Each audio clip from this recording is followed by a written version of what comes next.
not only has it been like therapy, but also it's been an incredible, I think, emotional examination of what my life was like at one time and the hurdles, the challenges, the intersections, the convergence of what the universe wants, what God wants, and what we think we want. And then sometimes they don't always align, as a lot of people around the world understand that one. So this whole process has been, it's been surreal, and it's also been one that's also been really enlightening because in life moves fast for all of us, regardless of what you do, where you come from, what color you are, what your bank account says. It doesn't matter. Life just goes by like that. And so when you're going by in life and things are happening so quickly, what this has enabled me to do is really just stop and look back on all the stuff that I had been through. And it also has really put me in a position where I like to live in the space in the world of gratitude to begin with when I wake up and try and find everything that I'm grateful for to have. But when you go through this process and you start writing, or at least you tell your stories to our show creator, Nahnatchka Khan, and her partner Jeff, it is enlightening and it's eye-opening. And, you kind of just shake your head and you go, wow, how am I? I'm lucky to be here, considering all the shit that I've gone through. I'm really lucky to be here. I'm grateful to tell this story, and let's get it right. And so this entire series has been inspired by moments in my life, growing up, young me, teenage me, older me, as well. So we run the gamut of all these moments and experiences. But what you'll find, so for example, something that comes to the top of my mind is there was a time when I was 15 years old, and I was really struggling to stay on the right path, and I was doing a lot of things that I shouldn't have been doing, a lot of shit that I shouldn't have been doing, but also I was still a good kid, and I just needed guidance, and I need some people to believe in me. And at that time, for example, I was at 15 hanging out in places that I shouldn't have been hanging out in, which eventually led to me buying a car from a crackhead. It's turned into a famous story, and there was another crackhead who woke up in the back seat, not unbeknownst to me. So, so we explore that, but that moment is a microcosm of something much bigger, and the something much bigger is, even though you're struggling, even though you're challenged to stay on the right path, you're trying to find your identity.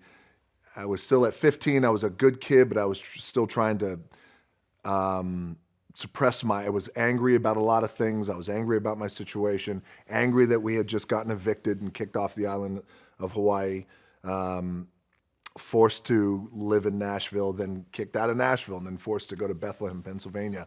So I had a lot of anger at 15, but again, that's a microcosm to, you got to hold on to that fundamental, and I like to say this, you got to hold on to that fundamental quality of faith, and having faith that things are going to get better.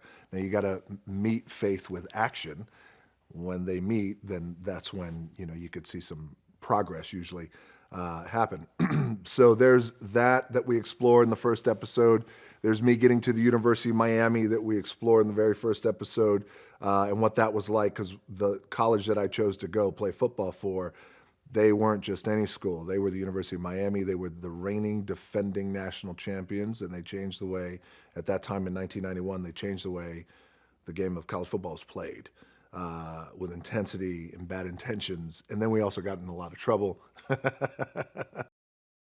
But me as a little boy, and the time that I spent in locker rooms with these wrestlers who were my superheroes, it was never Superman or Batman or anybody like that when I was growing up. It was these pro wrestlers who were real life.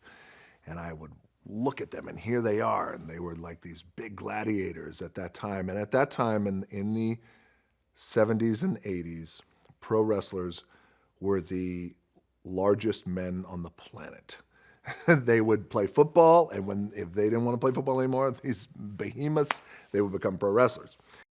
You know, and all these wonderful lessons that I've learned along the road when I was a little kid, from all of these wrestlers, including my dad, including my uncles, the Wild Samoans, including the Iron Sheik, including Andre the Giant.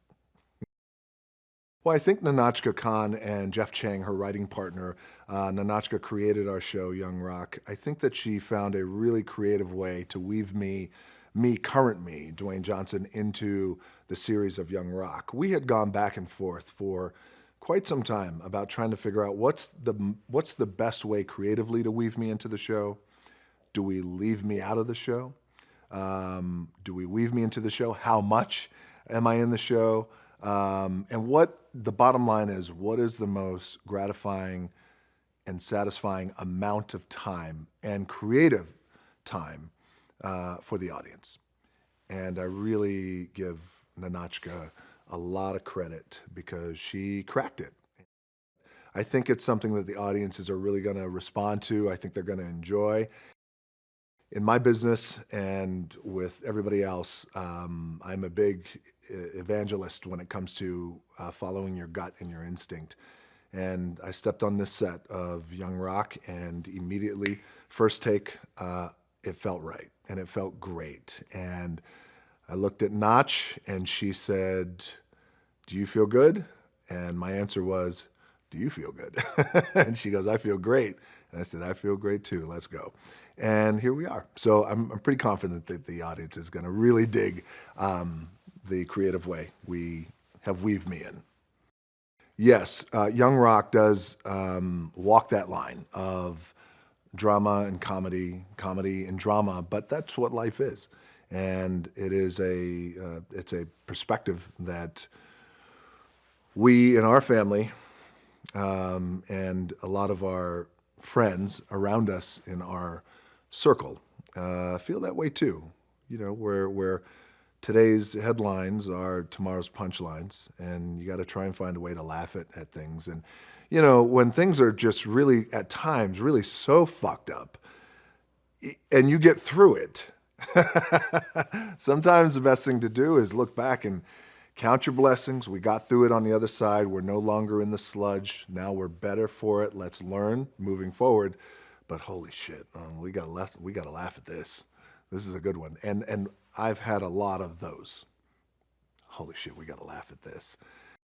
The whole origin of where this whole thing started with Young Rock and this idea that maybe, just maybe, some of my experiences in life growing up would make for a decent TV series that people might enjoy.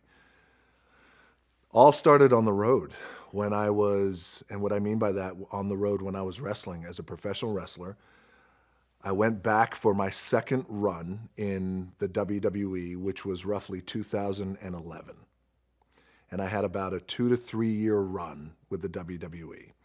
Every week I was on the road, and when I would land in every city that we went to all across the country, I would land with my writing partners, my producers, and my best friends. And they were both Hiram Garcia and Brian Gewirtz, who have been with me since I was, in my early 20s.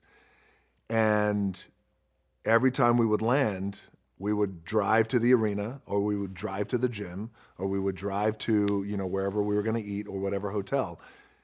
And everywhere we went, I would be driving and go, guys, for example, if we would be in Dallas or Poughkeepsie or you name it, I would go, "You see that gas station over there?" And they would go, "Yeah." And I said, right behind that gas station is a dumpster.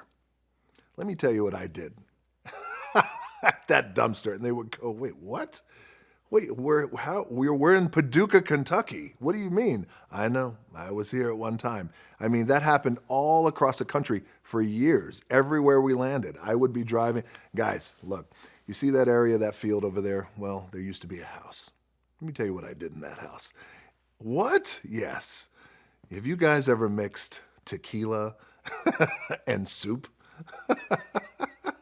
So it turned into that. And so the origin of this whole thing is finally those guys, Hiram and Brian, said, this might make a really interesting show. And I thought, yeah, maybe. And then here we are.